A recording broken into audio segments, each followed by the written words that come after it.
Right. Let us come to the another important topic which appeared in the UPSC mains optional anthropology under paper 1. That question was osteodontoceratic culture and its makers for 10 marks question. You know the significance of 10 marks. ఎందుకు చెప్పండి, mandatory questions. నువ్వు రాస్తే marks రావడం కదా upper hand అవుతావు. First impression ఇదా best impression చెప్పాను ఇంతకుముందే. చూడగానే నీకు ఉండేటువంటిది ఏంటి, ఎనీ పేపర్ 1లో ఎస్పెషల్లీ చూసినప్పుడు సెక్షన్ ఏ సెక్షన్ బి అని ఉంటే సెక్షన్ ఏ కింద నీకు 4 క్వశ్చన్స్ ఇస్తాడు, సెక్షన్ బి కింద 4 క్వశ్చన్స్ ఇస్తాడు. So total 8 questions. So out of 8 you have to answer only 5. కానీ mandatory questions first question section ఏలో, సెక్షన్ బిలో ఉండేటువంటి ఫస్ట్ క్వశ్చన్ 5th క్వశ్చన్. ఇవి ఎలా ఉంటాయంటే షార్ట్ నోట్స్ రూపంలో ఉంటాయి. ఎస్ఎన్ షార్ట్ నోట్స్ అంటే 150 వర్డ్స్ రాయాలి మనం, 10 మార్క్స్ క్వశ్చన్స్. కాబట్టి 10 మార్క్స్ ఈక్వల్ టు మన 50 మార్క్స్ వస్తాయి ఫస్ట్ క్వశ్చన్ కింద. అలాగనే సెక్షన్ బిలో ఉండేటువంటి ఫస్ట్ క్వశ్చన్ 5th క్వశ్చన్ అది సీరియల్ నెంబరు, దాంట్లో 5 షార్ట్ నోట్స్ అంటే 5 × 10 marks 50 marks, 50 + 50 = 100 marks. Total marks ఎన్ని 250. 250 100 ఎక్కడ ఉన్నాయి మార్క్స్ అన్నీ ఇక్కడే ఉన్నాయి.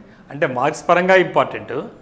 పైగా ఇవన్నీ మన మ్యాండేటరీ క్వశ్చన్స్ కానీ అటెంప్ట్ చేసిన వాడికి మార్క్స్ పోకుండా లాస్ కానీ గెయిన్ కావడం కాకుండా ఫస్ట్ ఇంప్రెషన్ బెస్ట్ ఇంప్రెషన్ అన్నీ రాశారంటే ఈ ఇంప్రెషన్ మీద 3 మీద పడుతుందన్నమాట.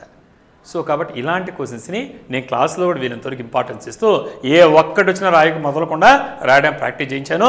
దాంట్లో భాగంగా కరెక్ట్గా మీ దగ్గర ఏమైతే చేయించానో ఆ క్వశ్చనే వచ్చింది లాస్ట్ బ్యాచ్ వాళ్ళకి.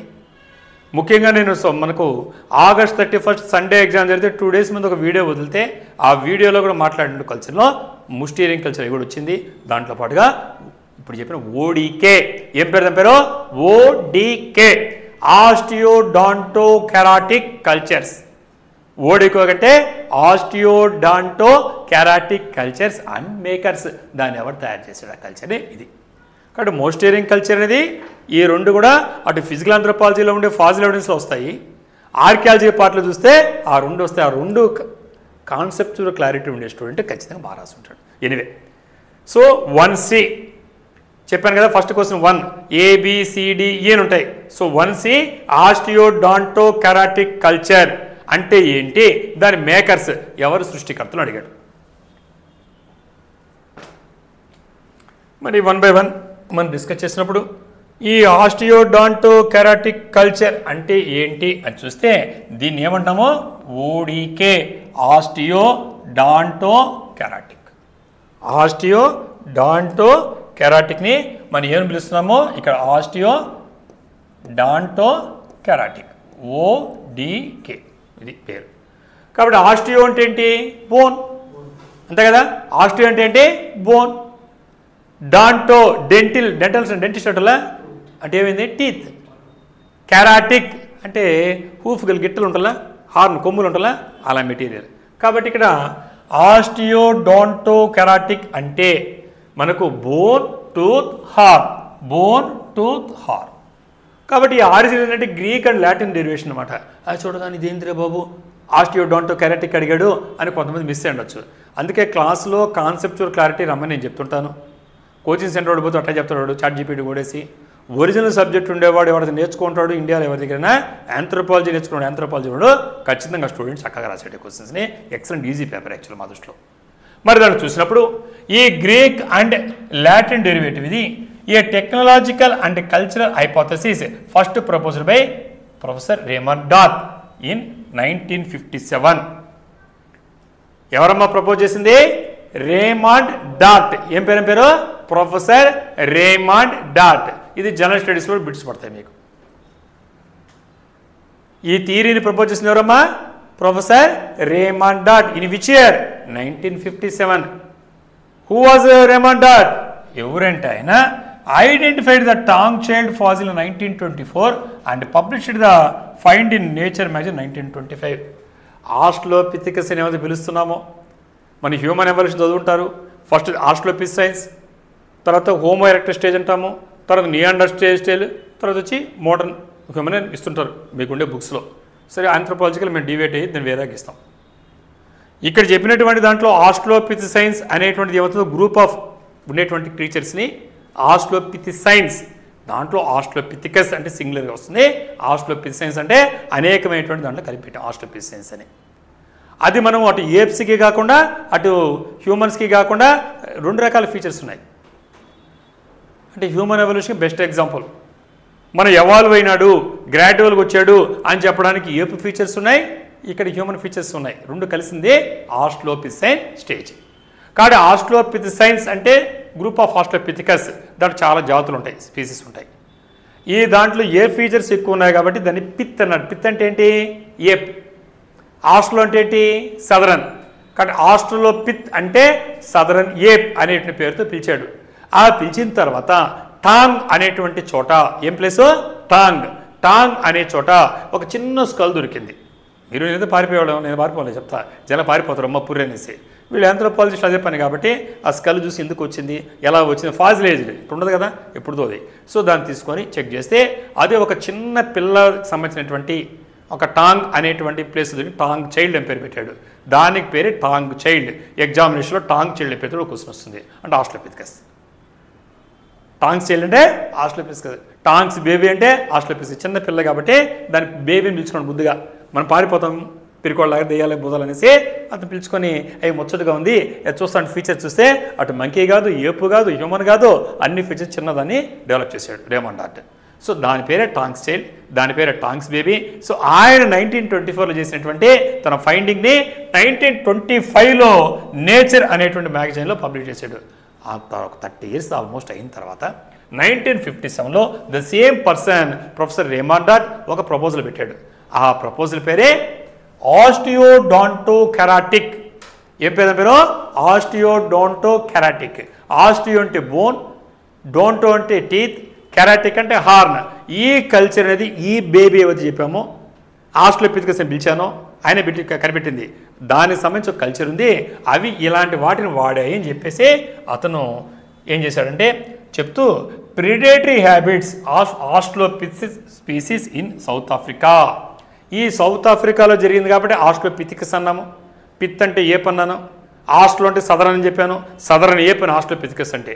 కాబట్టి సౌత్ ఆఫ్రికాలో ఉండేటువంటి ఆస్ట్రలోపిత్ అనేటువంటి ఏదైతే హ్యూమన్ స్టేజ్లో ఉందో ఫస్ట్ స్టేజ్గా, వాటికి ఏమున్నాయంటే ప్రిడేటరీ హ్యాబిట్స్. ప్రిడేటరీ అంటే ఏంటి? వేటాడి అవతల దాన్ని ఇంకో అనిమల్ దీన్ని చంపాడని ప్రిడేటరీ అంటారు. అర్థం కదా? సో కాబట్టి ప్రిడేటరీ హ్యాబిట్స్ ఉంది, involving manufacture and use of osseous implements. Osseous అంటే ఏంటి? బోని, ఎముకలతో. ఆ ఆసియస్గా ఉండేటువంటి బోని ఇంప్లిమెంట్స్ని మ్యానుఫ్యాక్చర్ చేసింది, తయారు చేసింది, అండ్ యూజ్, తయారు చేయడం కాదు ఉపయోగించింది కూడా. కాబట్టి తయారు చేసి వాడుకుంది, మ్యానుఫ్యాక్చర్ చేసింది, యూజ్ చేసింది. ఎలా చెప్పంటే based on fossils recovered from the South African cave site Makapansgat. ఏం పేరు? మకాపాన్స్ ఘాట్. చెప్పండి, మకాపాన్స్ ఘాట్ చెప్పండి అమ్మా. షార్ట్ నోట్స్ పడవచ్చు. మకాపాన్స్ ఘాట్, మకాపాన్స్ ఘాట్ పడవచ్చు, వరల్డ్ వైడ్ పడవచ్చు. ఈ సైట్ పేర్లు అన్నమాట. అక్కడ ఉండేటువంటి సౌత్ ఆఫ్రికాలో మనకి ఏమవుతాయి, ఈ ఇప్పుడు వరల్డ్ వైడ్గా మనం చదువుతున్న ప్రీ హిస్టరీలో ఏమవుతుందో ఇంపార్టెంట్ సైట్స్ అక్కడ మలుపు తిప్పిన సంఘటనల ప్లేస్లనే వరల్డ్ వైడ్ ఘాట్స్ అనే పేరుతో పిలుస్తారు. అలాంటి సైటే మకాపాన్స్ ఘాట్. ఏం పేరు? మకాపాన్స్ ఘాట్. ఈ సౌత్ ఆఫ్రికాలో ఉండేటువంటి మకాపాన్స్ ఘాట్ ఇది ఇక్కడ చూడండి, ఇది కేవ్.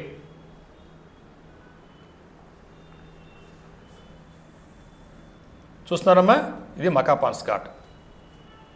అంటే ఇప్పుడంతా డెవలప్ చేశారు, ఇది వరల్డ్ హెరిటేజ్ సెంటర్ ఇది. సో అందువల్ల నీ పిల్లర్స్ అని చేయడం అంత ఎవరు తాకడానికి లేకుండా చేశారు. ఇప్పుడు మనం వెళ్తుంటాం కదా ఇక్కడికి, బెలూమ్ కేవ్స్ అని వెళ్తాం కదా, బొర్రా కేవ్స్ వెళ్తాం కదా, అలాగనే ఇక్కడంతా డెవలప్ చేశారు ఇవన్నీ కూడా సౌత్ ఆఫ్రికాలో. మీకు అర్థమైతే మకాపాన్స్ ఘాట్ అక్కడ దొరికిన ఇంప్లిమెంట్ని పైన పెట్టారు, వాళ్ళు వాడిన స్టోన్ ఇంప్లిమెంట్. ఓకేనా? కనబడుతుంది కదా? రైట్, ఇప్పటికి వస్తున్నాం. సో ఇక్కడ మనకి ఈ ప్రొఫెసర్ రేమండ్ డార్ట్ చూసారా? రేమండ్ డార్ట్ ఈయన ముచ్చటగా పెట్టుకోండి, చేతిలో స్కల్ పెట్టుకొని హ్యాపీగా చూస్తున్నాడు కదా చక్కగా. మరి ఇప్పుడు చెప్పిన వాటిలో ఈయన ఏమన్నాడంటే use of osseous implements based on fossils recovered from the South Africa cave site Makapansgat. ఈ సౌత్ ఆఫ్రికాలో ఉండేటువంటి కేవ్ సైట్స్ రకాలు ఉంటాయి. కేవ్ సైట్ అంటే గుహలు సైట్గా వాడతాం, సైట్ అంటే అక్కడ దొరికినటువంటి డిస్కవర్ బట్టి సైట్ అంటాం. కాబట్టి ఈ కేవ్ సైట్ ఏమవుతుందో అక్కడ దొరికిన ఆసియస్ ఇంప్లిమెంట్స్ ఇవన్నీ బోని చూడండి ఎట్లా ఇంప్లిమెంట్స్, ఇవన్నీ ఎలా ఉన్నాయి చూడండి ఒకసారి. సో ఇక్కడ మనకు ఈ ఇంప్లిమెంట్స్ అన్నీ కూడా ఈ బోనీగా ఉన్నాయి. ఇలా వాడనొచ్చి నువ్వు ఇమాజిన్ చేసుకున్నాం.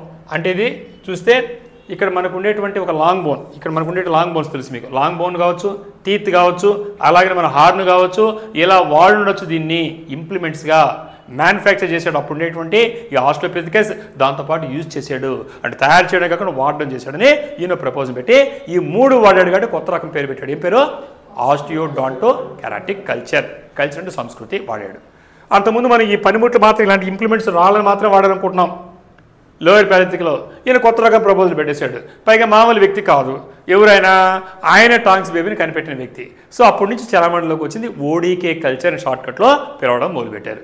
సో ఇక్కడ దొరికినటువంటి ఏమవుతున్నాయి ఇవన్నీ చూశారు కదా. ఇక్కడ చూడండి ఒక్కోటి ఎన్ని ఫాజిలైజ్డ్ శిలాజాలుగా మారిపోయినాయి, ఫాజిల్స్గా మారిపోయినాయి. ఈ ఫాజిల్స్ మారిపోయిన చూస్తే ఇవన్నీ కూడా బోన్ సబ్స్టెన్స్ కానీ, హార్న్ సబ్స్టెన్స్ కానీ, టీత్ కానీ ఇలా మనకు కనిపించాయి. సో ఇలా కనిపించిన తర్వాత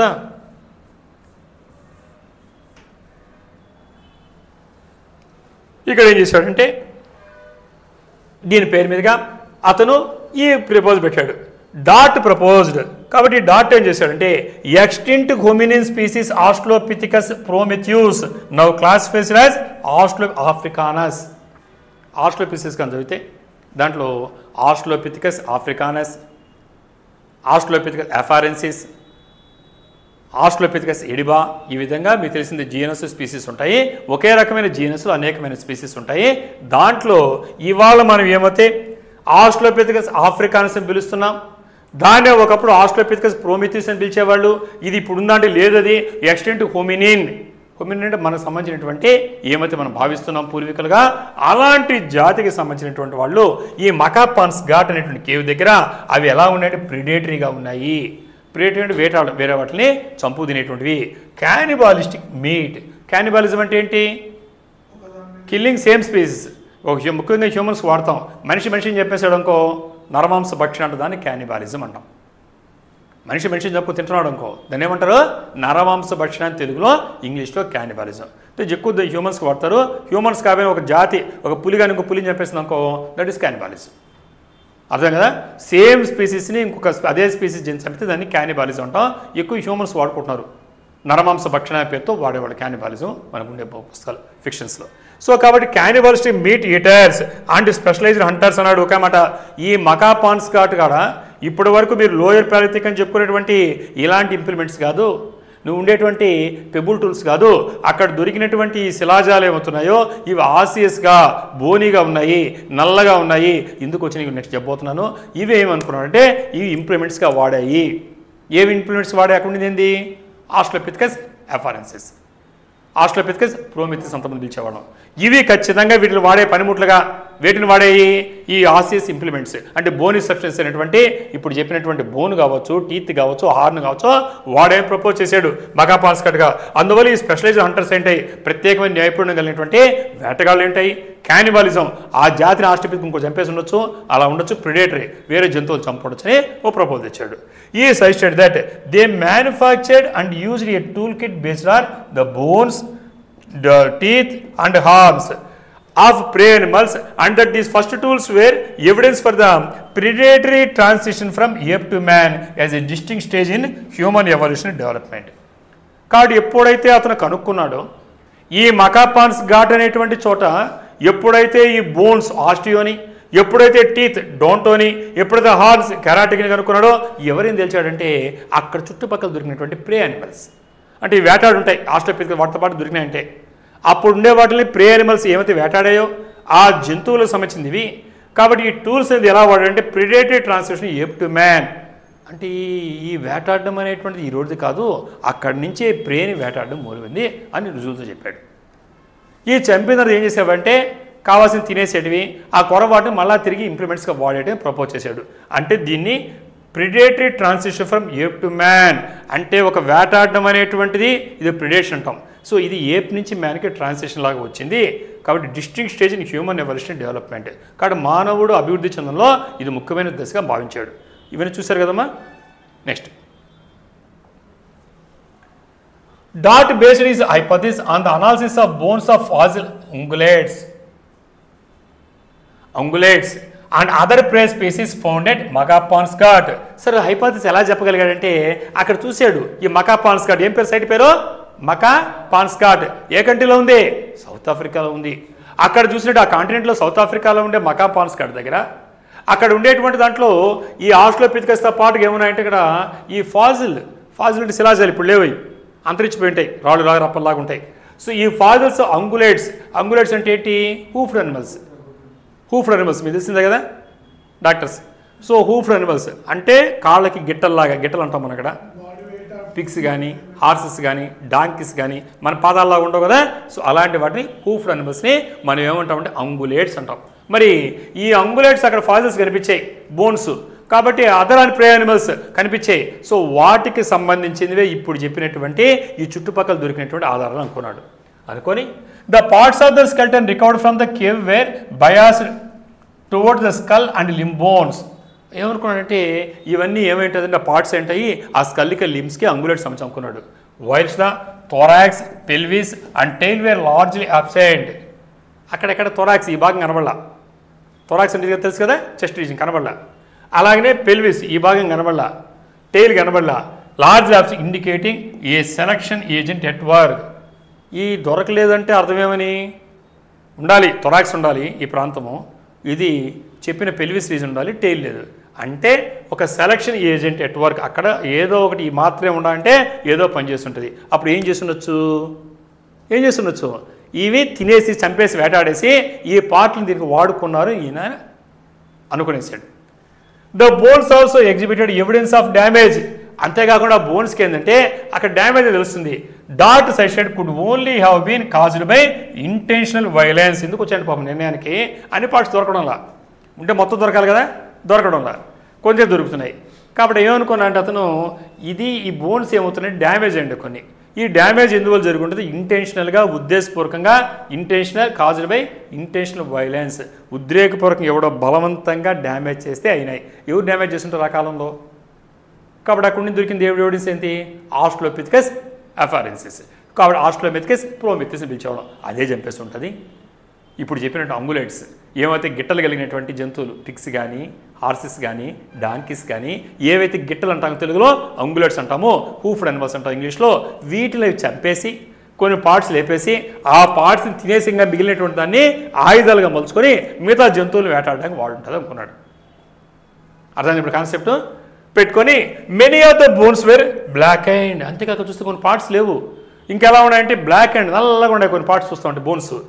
విచ్ ఈ suggested was due to burning or charring of controlled fire. నల్లగా ఉండే ఎముకలు ఎందుకు ఉన్నాయి ఇంతకాలం బ్లాక్ ఎందుకు వచ్చాయి ఏమేంటంటే కంట్రోల్డ్ ఫైర్ అప్పటికే నిప్పు కనిపెట్టేశారు ఆస్ట్రలోపిథెకస్ స్టేజ్లోనే. కాబట్టి నిప్పు కనిపెట్టాడు కంట్రోల్ ఫైర్ అంటాం దాన్ని. అంటే మనం అగ్ని తగిలిపడేసి అవి సొంతంగా పగలం కాదు ప్రకృతిలో తను మనిషి హ్యూమన్ అనేవాడు ఈ కంట్రోల్ ఫైర్ అంటే నిప్పును తయారు చేసుకుని నేర్చుకున్నాడు కంట్రోల్ ఫైర్ అంటాం. దాంట్లో బర్న్ చేయడం వల్ల తగలబెట్టడం వల్ల చారింగ్ అంటే సంగాలి కాలం బుగ్గులు వస్తలా అందువల్ల నల్లగా తయారైనాయి అని అనుకున్నాడు. డ్యామేజ్ అవ్వడం కారణము ఇది ఇంటెన్షనల్ వైలెన్స్ అనుకున్నాడు. నల్లగా ఉంటే కంట్రోల్ వల్ల తగలబెట్టేసి అనుకున్నాడు. ఆ పెట్టుకొని ఏం చెప్పాడంటే ఇన్ ఇస్ మైండ్ మెదడు ఏం జరిగిందంటే ద హోమినిన్స్ ఆఫ్ మకాపాన్స్కాట్. హోమినిన్ అంటే మనం సంబంధించిన భావిస్తున్నాం ఎవరైతే మన పూర్వీకులుగా భావిస్తున్నామో ఈ ఆస్ట్రలోపిథెకస్ అఫారెన్సిస్ అనేది ఈ మకాపాన్స్కాట్ది అవి ఏంటంటే అక్కడ ప్రొడిజియస్ హంటర్స్ అవి ఎబిలిటీ కలిగినటువంటి హంటర్స్ వేటగాళ్ళుగా వచ్చాడు. ఎంత ఆ కాలంలోనే ఎంత చక్కగా వేటాడాయి అంతే కదా. నల్లగొట్టి పగలగొట్టి నల్లగా కాల్చి తగలబెడేసి అంటే మంచి వేటగాళ్ళు మంచి నిపుణులు వేటగాళ్ళు అనుకున్నాడు. Who is organic tools. Organic tools అంటే ఏంటి Boney material ఆసిస్ material organic carbon కలిసి అంతే కదా మెటీరియల్ని టు కిల్ దేర్ ప్రే వాటి ప్రేని చంపడానికి weapon they cooked and ate the meat. ఏం చేస్తుంటాయంటే అక్కడ వండుకొని నల్లగా ఉన్నాయంటే వాటిని వండుకొని బాగా చంపేసి వాటి తినేసి discarding waste bone but utilising some of the skeletal material to make new tools. కాబట్టి ఏం చేస్తుంటే అక్కడే కాల్చుకొని తినుంటాయి నల్లగొట్టేసి బాగా దాంట్లో వేస్ట్ మెటీరియల్ ఇంకా అంత తినలేవు కదా కొంత తినిన దాన్ని తినంగా మిగిలిన దాన్ని ఆ స్కెల్ దాన్ని పడేయంగా ఇక్కడ చూడ డిస్కార్డింగ్ వేస్ట్ బోన్ అంటే మనం తినంగా ఎముకలు మిగులుతాయి కదా దాన్ని డిస్కార్డ్ పడేసి కొన్నిటి ఏం చేశాయంటే దాన్ని న్యూ టూల్స్ కొత్త టూల్స్ తయారు చేశాయి అన్నాడు. ఇప్పుడు మీ కాన్సెప్ట్ అర్థమేంటిది ఆస్టియోడాంటోకెరాటిక్ ఆస్టియో అంటే బోన్, డోంటో అంటే డెంట్ పళ్ళు టీత్, కెరాటిక్ అంటే హార్న్ కొమ్ములు. దీంట్లో జంతువులను చంపేసి ముఖ్యంగా అంగులేట్స్ అంటే గిట్టలు కలిగినటువంటి హూఫ్డ్ అనిమల్స్ అంటాం. ఈ పిగ్స్ కానీ, హార్సెస్ కానీ, డాంకీస్ కానీ, డీర్ కానీ, జింకలు కానీ ఇలాంటివి ఏమైతే ఉన్నాయో ఏదైనా కావచ్చు, ఇలాంటి దొరికినాయి కాబట్టి ఆధారాలు పూర్తి దొరకని పార్ట్స్ దొరికాయంటే ఆ తినేసి మిగతా వాటిని కాల్ చేసుకొని కొన్ని ఎముకలు పడేసి ఆ ఎముకల్ని కాల్చుకొని తినడం వల్ల నల్లగా తయారై ఉన్నాయి, డ్యామేజ్ అంటే వీటి ఆయుధాలు కూడా ఇంకొక జంతువులు చంపడానికి వాడుంటాయి టూల్స్గా అనుకున్నాడు. అప్పుడు ఏం పెట్టాడంటే డాట్ developed a detailed typology of complete modified bones that indicated could be used as clubs, projectiles, daggers, picks, saws, scoops and cups. In doing so, he confused form with function. అప్పుడు అనుకున్నాడు ఏమేం చేస్తున్నచ్చు వీటిని, దాన్ని క్లబ్స్గా వాడుకోవచ్చు. క్లబ్ అంటే గదలాగా, అంటే నీకు చివరిలో సన్నగుండి పొద్దులాగా కొట్టలు తలగా పడుకోవడానికి వాడతాం కదా, క్లబ్ అంటాం తెలుసు కదా. చిన్నది ఏంటి రాయిలాగా పెట్టుకుని కర్ర తీసుకొని సన్నగా పెట్టుకున్నాం, పప్పు కమ్మలా అది క్లబ్బే కదా. పప్పుకోని తెలుసు కదా, సన్నగుంట పైన కాడగా ఉంటుంది, అది క్లబ్ అంటాం. సో అలాంటి దాన్ని పైన కొడితే వస్తాడు మనిషి. సో అలా క్లబ్గా వాడచ్చు, అలాగనే ప్రొజెక్టర్స్ లాగా వాడచ్చు, అలాగనే డాగర్స్ లాగా, పిక్స్ లాగా తవి తీసినానికి, సాస్ రంప కోసినానికి, స్కూప్స్ చిన్న మన గంటిలాగా ఉంటుందా, చిన్న కాడు ఉండి లోపల గుంటలాగా ఉంటుందా, అలాంటి స్కూప్స్గా కప్స్గా అని అన్నాడు. ఆయన మైండ్లోకి వచ్చి ఎన్ని వాడేసి ఉంటాడు, ఏం వాడేసి ఉంటాడు. ఇప్పుడు చెప్పినట్టు ఏంటివి, బోన్ ఏంటిది పేరు, ఆస్టియో, నెక్స్ట్ డాంటో, డాంటో అంటే ఏంటి డెంట్ టీత్, నెక్స్ట్ కెరాటిక్ అంటే హార్న్, వీటి వాడుంటాడు అని చెప్తూ డూయింగ్ సో ఈ కన్ఫ్యూజ్డ్ ఫామ్ విత్ ఫంక్షన్ అన్నీ చేశాడు. ఫంక్షన్ మర్చిపోయాడు, ఎట్లా పని చేస్తే తెలియదు మొత్తం పైన చెప్పేశాడు ఇలా ఏంటది అని ఒక కల్చర్ తయారు చేశాడు. ఇక్కడ మీరు కానీ చూసినట్లయితే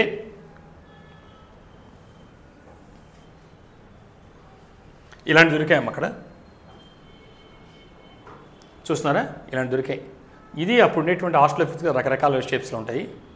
దాన్ని మళ్ళీ మీకు కొత్త వాళ్ళు వస్తే న్యూ బ్యాచ్ మళ్ళీ ఎక్స్ప్లెయిన్ చేస్తాను ఇంకోసారి. ఇలా ఆస్ట్రోఫిజిక్స్ ఇలా ఉంది.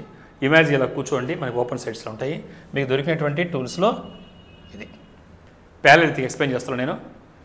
ప్యాలిలిథిక్, మిసోలిథిక్, నియోలిథిక్. అంటే Palaeolithic can be divide into lower, middle and upper అనే పేరుతో డివైడ్ చేసి ఉంటాను.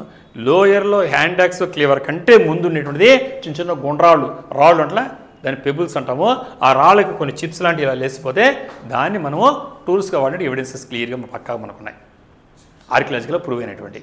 సో ఇవి యాక్చువల్గా అతనేమనుకున్నాడు, ఇవి ఉన్నాయి వీటితో పాటు దాన్ని కూడా వాడాడని చెప్పాడు. ఎవరు చెప్పారమ్మా, ప్రొఫెసర్ రేమండ్ డాట్. ఎవరైనా ప్రొఫెసర్ రేమండ్ డాట్. 1924లో ఎవరైతే టాంక్స్ బేబీని కనిపెట్టి 1925లో ఉండేటువంటి నేచర్ మ్యాగజైన్లో పబ్లిష్ చేసి ప్రపంచాన్ని చాటాడో టాంక్స్ బేబీగా ప్రచారం అయింది. ఆయనే 1957లో ఓడీకే కల్చర్ పని ప్రచారం తీసుకొచ్చాడు. అసలు ఓడి చెప్పినప్పుడు వినాలి కదా అందరూ, వినాలా వద్దా, విన్నారు అందరూ కూడా. తర్వాత అందరూ వింటారా మీలాగా నాలాగా, వినరు కదా. వాళ్ళు ఏం చేశారో చూద్దాం.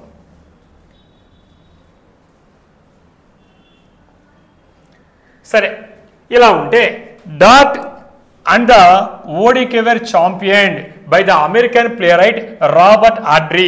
రాబర్ట్ ఆడ్రీ మన సపోర్టర్స్ ఉంటారు మీకు, సుదర్శన్ పవన్ వచ్చి ఎస్ అని చెప్పినట్లా, సార్ చెప్పింది కరెక్టే సార్, ఎందుకంటే నేను చెప్పింది కరెక్టే బాగా చేస్తాను చెప్తున్నా. అలాగా ఈయన చెప్పినటువంటి రాబర్ట్ ఆడ్రీ అని అతను ప్లేరైట్, అతను ఆ రోజు ఫేమస్ అనమాట. ఆయన ఏం చేశాడంటే ఇంకా దాన్ని ఛాంపియన్ చేశాడు. అంటే ఆయన చెప్పిన థియరీని రాసిన బుక్స్ ఇది. రాబర్ట్ ఆడ్రీ రాసిన ఆఫ్రికన్ జెనసిస్. ఇక్కడ చూశారు కదా, పట్టుకొని చంపేసి తీసుకుపోతుంది చూసారా, కనిపిస్తుందా. సో ఇక్కడ మనకి ఇలా ఉండింది ఆ రోజుని. ఈయన బుక్ రాశాడు, ఈయన ప్లే రైటర్, అయినా నాటక రచయిత, అర్థమైందా. మంచి మంచి బుక్స్ వదిలేశాడు. రాబర్ట్ అంటే ఆఫ్రికన్ జెనసిస్ బాగా హాట్ కేక్స్ లాగా సేల్ అయిపోయినాయి. మన బుక్స్ ఇంక చెప్పక్కల జనాలకి, ఒకటి వదిలేరంటే అదొక క్రేజ్ అనమాట. ఆ విధంగా చేశాడు. చేసి popular science books starting with African Genesis 1961. ఇది 1961లో రాసినటువంటి ఆఫ్రికన్ జెనసిస్ కాడి నుంచి అనేకమైన సైన్స్ పుస్తకాలు రాసి పడేశారు. అంటే ఈ విధంగా ఓడికే కల్చర్ ఉంది, అవి వాటిని చంపేసేవి, తినేసేటివి, మిగిలిన కళాభరాలు తీసుకెళ్ళి అవి పడయంగా వచ్చిన బోన్స్ని, టీత్ని, హార్ని మళ్ళీ వేరే జంతువుల్ని వేటాడి చంపడానికి ఉపయోగపడాయి అని ఆయన సపోర్ట్ చేస్తూ ఛాంపియన్ చేస్తూ ఈయన రాశాడు. ఎవరమ్మా, Robert Andrey. Following dot these books portrayed our early ancestors as aggressive hunters killing prey and each other driven by a need to protect their territory. So కాబట్టి ఆయన చెప్పిందని వినేసాడు ఈయన కూడా. ఎవరు చెప్పిందని, రేమండ్ డాట్ చెప్పిందని. ఎవరమ్మా, రాబర్ట్ ఆడ్రీ. ఇంక దానికి ఇంకా రాయేసే ఇంకా రచయితని చెప్పక్కర్లేదు, ఇంకా ఆయన చెప్పిన దానికి ఎక్కువ రాయగలుగుతాడు. సో రాయేసే కళ్ళకే అది మనకి అగ్రెసివ్గా ఉండే హంటర్స్ మనకి ఆ రోజున మన ఎన్సిస్టర్స్, అర్లీ ఎన్సిస్టర్స్, మన పూర్వీకులు అర్లీ ఎన్సిస్టర్స్, వీళ్ళ అగ్రెసివ్ హంటర్స్, చాలా అట్లా అగ్రెసివ్గా ఉండే హంటర్స్ కూడా వేటగాళ్ళు ఉన్నారు. కిల్లింగ్ ప్రే దొరికితే అట్లా చంపేసేవాళ్ళు, ఒకదాని చంపుకునేవాళ్ళు. కాబట్టి ఒకరినొకరు టెరిటరీని ఆ భూభాగాన్ని రక్షించుకోవడం ఆడేవాడు అని అనేక పుస్తకాలు రాసిపడేశాడు. దాంట్లో one of the famous book African Genesis in 1961. సరే, this concept infiltrated popular culture through the opening sequence of Stanley Kubrick's 2001 ఇటీవల వచ్చిన బుక్ కూడా దాని కంటిన్యూస్ సీక్వెల్ అనుకోవచ్చు. ఏంటంటే a space odyssey release in 1968, making the ODK perhaps the most famous scientific claim for in original form of the human technology. నిజం చెప్పాలంటే మనకు జరిగినటువంటి ఎవల్యూషన్ల గురించి ఎన్నో సినిమాలు వచ్చినాయి, మరి వాటిల్లో చెప్పాలంటే అంత ప్రఖ్యాతినటువంటి దాని తర్వాత సీక్వెల్ లాగా 2001 వచ్చినటువంటి స్టాన్లీ కుబ్రిక్స్ 2001 అనేది జరిగింది. ఏ స్పేస్ ఒడిసీ 1968 కానీ ఇవన్నీ మూవీస్ కావచ్చు, సినిమాలు కావచ్చు, బుక్స్ కావచ్చు, దీన్ని ఇంకా చలవల పర్వాలేదు చేసే ఒక కల్చర్ అనేది ఎన్నో సినిమాలు వచ్చాయి. బహుశా మీరు ఇంగ్లీష్ మూవీస్ కూడా చాలా చూస్తుంటారు. ఇలా జరిగింది. సో ఇక్కడ మనం చూస్తే ఇవేమో స్టోన్ ఇంప్లిమెంట్స్, ఇంతకుముందు బోన్ ఇంప్లిమెంట్స్. పనిలో పని మీరు వాడినటువంటి దాంట్లో ఆస్ట్రలోపిథెకస్ స్కెల్టన్, ఇది ఆస్ట్రలోపిథెకస్ యొక్క స్కెల్టన్. ఇతను మనకు పోర్ట్రే చేసినటువంటి ప్లే రైట్. తర్వాత ఏం జరిగింది? Dot hypothesis was not widely accepted by contemporary scientist. అందరూ ఒప్పేసుకోరు అనుకోబాకండి.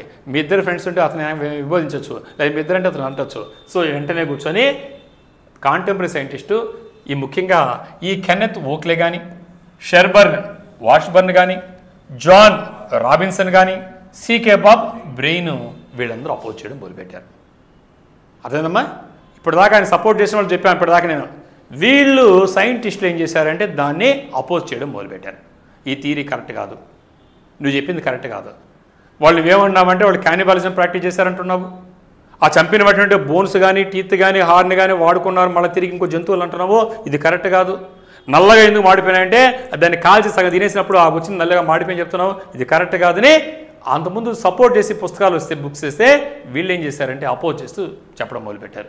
ఎవరంటే ఫేమస్ కెన్నెత్ ఓక్లే కానీ, ఎడంది కెన్నెత్ ఓక్లే, అలాగనే షెర్బర్న్ వాష్బర్న్, అలాగనే రాబిన్సన్, సీకే బాబ్ బ్రెయిన్, అందరినీ వేసి ఇక్కడ వీళ్ళందరినీ మీకు చూపించారు.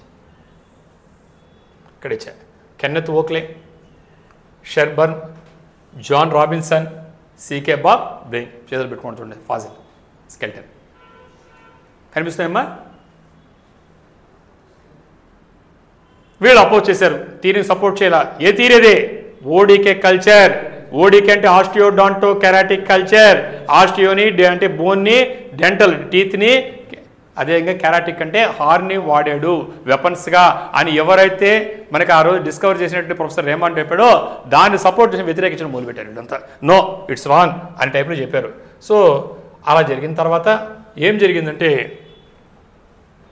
ఇక్కడ ముఖ్యంగా ఈ బ్రెయిన్ అంటే ఇతను ఎవరైతే ఇప్పుడు చెప్పినటువంటి బ్రెయిన్, సీకే బాబ్ బ్రెయిన్ అంటాం అతని. ఈ బ్రెయిన్ ఏం చేశాడంటే conduct his own field research on the agents of fossil accumulation and site formation process in South Africa.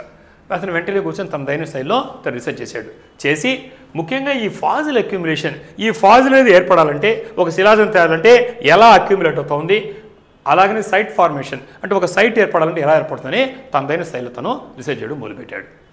Brain later demonstrated. కాబట్టి ఇతను important person CK Bob brain. ఏం పేరు? మన పేరు బ్రెయిన్ గుర్తుంటుంది కదా, బ్రెయిన్ గుర్తుపెట్టుకోండి చాలు, సీకే బాబ్ బ్రెయిన్.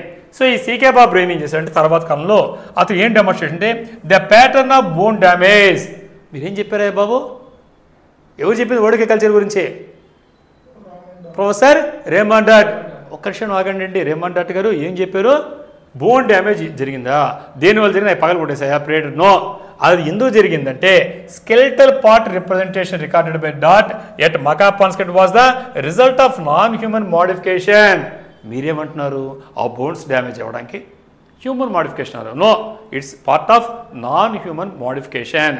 మనుషులకు సంబంధం లేకుండా ప్రకృతిలో జరిగినటువంటి నాన్ హ్యూమన్ మోడిఫికేషన్ వల్ల ఆ బోన్స్ డ్యామేజ్ అని చెప్పాడు. Particularly accumulation dietary processing of ungulate carcasses by large carnivores such as leopard or hyena. ముఖ్యంగా ఈ అక్యూములేషన్ డైటరీ ప్రాసెసింగ్, అక్యూములేషన్ ఎందుకు జరిగింది? ఒక చోట ఎందుకు పోగుపడ్డాయి? ఎలా జరిగిందంటే అక్కడ ఉండే కార్కాస్ అంటే ఏంటి, డెడ్ బాడీస్. కార్కాస్ అంటే డెడ్ బాడీస్, తెలుగులో జంతు కళేబరాలు అంటాం. కాబట్టి ఈ అంగులేట్స్ ఎందుకు వచ్చినాయంటే అక్కడ లెపోర్డ్ చిరుతపులు కావచ్చు, హైనాని జంతువులు కావచ్చు, ఆ వేటాడ పడేస్తుంటే అవి అక్యుములేట్. అంతే నీ చంపితే కాదు, అర్థం కదా. ఈ చంపి మీరు పడ్డాయన్నారు, నో, అక్కడ ఉండేటువంటి ఒక లెపోర్డ్ కానీ హైనా కానీ అవి చంపేసి పడేస్తే అవి అక్యుములేట్ అయ్యి తర్వాత ఫాజిలేషన్ జరిగింది. అంతేగాని డ్యామేజ్ అనేది అక్కడ ఉండే ఆస్ట్రోపిథెకస్ వల్ల జరిగిందని వీళ్ళు వాదించడం మొదలుపెట్టారు. Further more the blackening of bone was caused by. సరే సార్ అంతా బాగానే ఉంది, మరి ఈ నల్లగా ఎందుకు వచ్చినాయి, ఎవరు కాల్చకపోతే? ఎముకలంటే చంపారు, బాగానే ఉంది, లెపోర్డ్ అయినా ఆస్ట్రోపిథెకస్ చంపలేదన్నారు, మరి బ్లాకెనింగ్ ఎందుకు వచ్చింది, ఈ నల్లగా ఉన్నాయి చూడడానికి ఎందుకు వచ్చినాయి అంటే అతను ఏమన్నాడంటే blackening of bone was caused by, ఇక్కడ మ్యాంగనీస్ మినరల్ స్టెయినింగ్. ఆ ఏరియాలో మ్యాంగనీస్ ఉంది. ఎప్పుడైతే మ్యాంగనీస్ ఎంటర్ అయిందో అది పోర్స్ ఉంటాయి కదా, బోన్లోకి రంధ్రాలు ఉంటాయి కదా, ఆ రంధ్రాల చుట్టుపక్కల ఉండేది ఏమవుద్ది, ఈ ఫాజిలేషన్ ప్రక్రియ అంటాం. ఈ శిలాజాలుగా మారే క్రమంలో ఆ పోర్స్లోకి ఆ చుట్టుపక్కల ఉండే మినరల్స్ చేరుతాయి. కాబట్టి అక్కడ ఉండే చుట్టుపక్కల ఏమున్నాయి, మ్యాంగనీస్ ఉందట. ఈ మ్యాంగనీస్ ఏమవుద్ది, నెమ్మదిమ్మ తెలియకుండా ఊటలాగంటలా నీళ్ళలాగా లోపలికి వెళ్తా అవుతాయి. అది తర్వాత రీప్లేస్ చేసి దానికి వస్తుంది అన్నమాట, కాల్షియం రీప్లేస్ చేసి. ఆ విధంగా మ్యాంగనీస్ ఎంటర్ అయ్యే మినరల్ అది నలుపుగా వచ్చింది. అంతేగాని నువ్వు అన్నట్టుగా నల్లగా ఉండడానికంటే అప్పుడు ఏదో కాల్చేసి తినేసి పడేయడం కాదు దాన్ని చెప్పారు. So in testing and falsifying the ODK hypothesis. ఎవరమ్మా వీళ్ళు, ముఖ్యంగా వీళ్ళందరూ వాళ్ళు ముఖ్యంగా ఎవరి పేరు సీకే బాబ్ బ్రెయిన్. ఇంపార్టెంట్ గుర్తుపెట్టుకోండి, సీకే బాబ్ బ్రెయిన్. ఈ విధంగా ఓడికే హైపోథెసిస్ టెస్ట్ చేయడంలో, ఫాల్సిఫైయింగ్ తప్పుడని చూసి చేయడంలో ఆయన ఏం చేశాడు, తెలియకుండా ఏం చేశాడంటే Brain and his fellow researchers, ఈ బ్రెయిన్ కావచ్చు అతనికి ఉండే ఫెలో రీసెర్చ్ ఏం చేస్తారంటే అతను laid the experimental ground work for the discipline of vertebrate taphonomy. Vertebrate taphonomy అనేటువంటి ఏదైతే ఇప్పుడు శాస్త్రంగా సైన్స్గా భావిస్తున్నామో దానికి బీజం వేశారు. అర్థమైందమ్మా? టెఫానమీ అంటే ఏంటి డాక్టర్స్, ఏంటి టెఫానమీ అంటే? టెఫానమీ అంటే ఏంటి? The laws of burial and post mortem process. ఒకదాన్ని పూడ్చి చేసే ప్రాసెస్ని ఇంకా డీటెయిల్ చెప్పాలంటే, ఒక డెడ్ జరిగినప్పుడు తిరిగి ఐడెంటిఫై చేసేంత వరకు ఆ బాడీలో వచ్చినటువంటి చేంజెస్ ఏంటి. ఒక డెడ్ బాడీ ఉంటుంది ఫోరెన్సిక్ ఆంథ్రోపాలజీలో, ఒక డెడ్ బాడీ మర్డర్ జరిగినప్పటి నుంచి నువ్వు చూసేదాని టైం పట్టచ్చు, 6 months పట్టచ్చు, లేదా ఇంకోటి పట్టచ్చు. ఈ మధ్యలో ఉండేటువంటి ప్రాసెస్లో జరిగేటువంటి కాలంలో ఈ బాడీలో కానీ ఆ ఎన్విరాన్మెంట్లో చేసేసి టెఫానమీ అంటారు. కాబట్టి ఇక్కడ వర్టిబ్రేట్ టెఫానమీకి ముఖ్యంగా అసలు గ్రౌండ్ వర్క్ పడింది. దేనికోసం మొదలుపెట్టాడు? ఆస్ట్రోపిథెకస్ కోసం. అది సంగతి ఎవడు కానీ కొత్త రకమైన సబ్జెక్ట్ డెవలప్ అయింది. ఈ రోజు మనం మాట్లాడుతున్నటువంటి వర్టిబ్రల్ టెఫానమీ. ఎంత వర్టిబ్రల్ చదువుతారా డాక్టర్స్ అంతా? ఎస్, ఈ వర్టిబ్రల్ టెఫానమీ ఒక చనిపోయిన డెడ్ బాడీ నుంచి తిరిగి ఐడెంటిఫై చేసేంత వరకు ఆ డెడ్ బాడీలో వచ్చిన చేంజెస్ ఏంటి, ఆ చుట్టుపక్కల ఎన్విరాన్మెంట్ వచ్చే చేంజెస్ ఏంటి, దీన్ని టెఫానమీ పిలుస్తున్నాం. ఈ టెఫానమీకి గ్రౌండ్ వరకు ఈ ప్రయోగాల ద్వారా జరిగింది అనుకోకుండా. కాబట్టి ఈయన ప్యాలియోలిథిక్ ఆర్కియాలజీ సంబంధించిన ఆర్కియాలజీ ఒక శాస్త్రం పుట్టిన branch and the study of early human origins. కాబట్టి ఈ రోజు ఉండే అర్లీ హ్యూమన్ ఆరిజిన్స్ గురించి ఇది ఒక బీజం పడడానికి దాన్ని పిలిచింది. కాబట్టి it is debatable whether this scientific specialism would exist in its present form without Dart's claims for the ODK. కాబట్టి ఇక్కడ డిబేట్ జరుగుతుంది. ఆ రోజు కానీ ఈ ఓడికే గురించి కానీ మనం లేకపోయింటే అసలు ఆయన పోయి బ్రెయిన్ మీద గురించి వర్క్ చేసేవాడా? బ్రెయిన్ కానీ వర్క్ చేయబెట్టే ఈరోజు మీరు మాట్లాడేటువంటి వర్టిబ్రేట్ టెఫానమీ ఈరోజు ఫోరెన్సిక్ ఆంథ్రోపాలజీలో కాదు, ఫోరెన్సిక్ సైన్స్లో ఇంపార్టెంట్ శాస్త్రం బీజం పడేదా? కాబట్టి ఆ దాని సాగతి పక్కన పెట్టి ఓడికే గురించి రాస్తే ఓడికే రాసాము. నేను ఆస్టియో డెంటో కెరాటిక్ కల్చర్ రాశాను. దాంతోపాటుగా ఏం రాశానంటే ఎస్, ఆ రోజు ఎందుకు వచ్చిన ఆ కాన్సెప్ట్ ఎవరు చెప్పారంటే ప్రొఫెసర్ రేమాన్ డాట్ ఎవడైతే మనకు చెప్పినాడో ఆయనే చెప్పాడు.